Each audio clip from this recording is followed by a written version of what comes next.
What is going on, guys? Jack here, and welcome to another Football Manager video. And today we're going to be doing a FM Simulate. So if you don't know what this is, we are going to take a fixture that's happening today in real life, which is Arsenal v Manchester United. We're going to play it out in Football Manager, see what the game predicts will happen. I'd love your feedback on this. Is this something you'd like to see more of going into FM 16? If it is, smash the like button. If you've got any feedback for this series, of course, leave it down in the comments. How would you change the format? How could it be improved?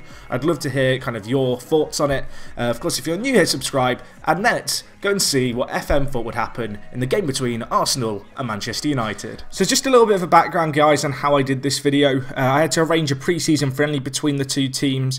I then obviously resigned as manager of both teams after I'd accepted the friendly. I then released all the players who were injured. It's now dawned to me after recording that I actually left Luke Shaw in the team, but seeing as this is a pilot episode, we'll just go with it. I'm going to work on, I think, the way I do things because it's a pre-season friendly, there's more than 3 subs, and also the fact that because it's a non-competitive game, the teams kept wanting to play reserve players and such in the starting team. So that's something I'm going to improve for next time if you guys enjoy this. And as a result, the results of this quote-unquote experiment, which I know we're all taking super seriously, may be compromised. Anyway, looking at the teams, you can see in the Arsenal camp, they went with Cech in goal, Gibbs, Mertesacker, Chambers and Bellerin in the back 4. They started with a 5 in midfield of Ramsey and Coquelin in centre mid, with Ozil, Alex Oxlade-Chamberlain and Sanchez playing up ahead, and Giroud up front. In the Manchester United camp, they started with a 4-2-1-3, maybe? I don't really know what you want to call this formation. It's like a conservative 4-3-3 for all intensive purposes. But looking at their team, they went with De Gea, Shaw, Rojo, Smalling, Darmian.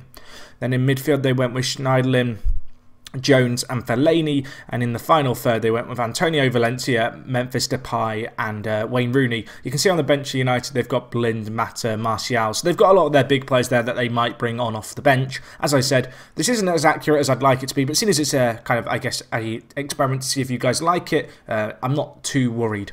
Anyway, let's get into what happened in the game, and the game started off pretty slowly, really.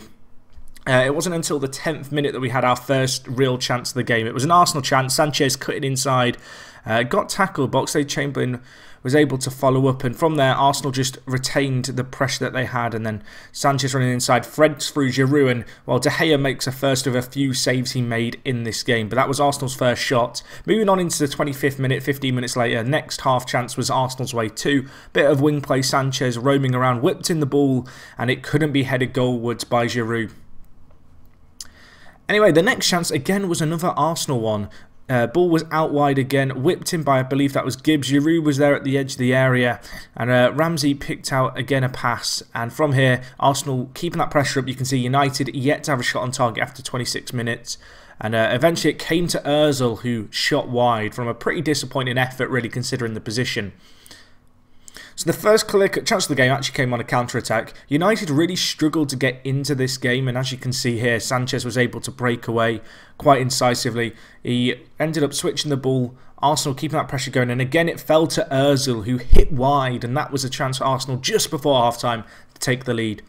Going into the second half, another chance here for Arsenal. Another De Gea save, though, from the corner. Ball came out to him. Fantastic save by him.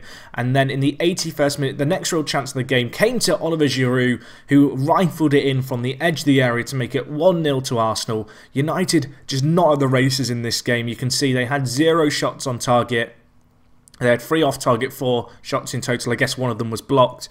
But you can see, looking at it, they didn't create any half chances, and this goal was deserved. Walcott with the assist, Giroud with the finish, and they took a lead there with 10 minutes left to go. And from there, United struggled. They did have a near chance, perhaps their best chance of the game, towards the end of the game, 84th minute.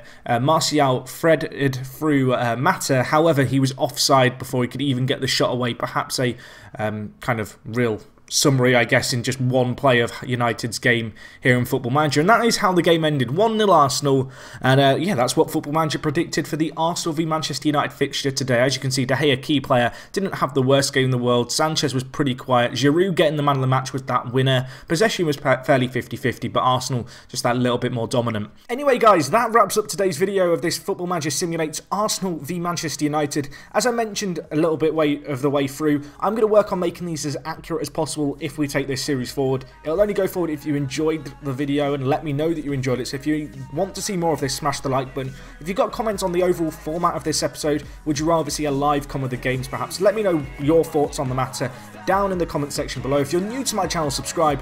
And of course, guys, hopefully I'll see you on the next one. It is me, Jack, and I'm out.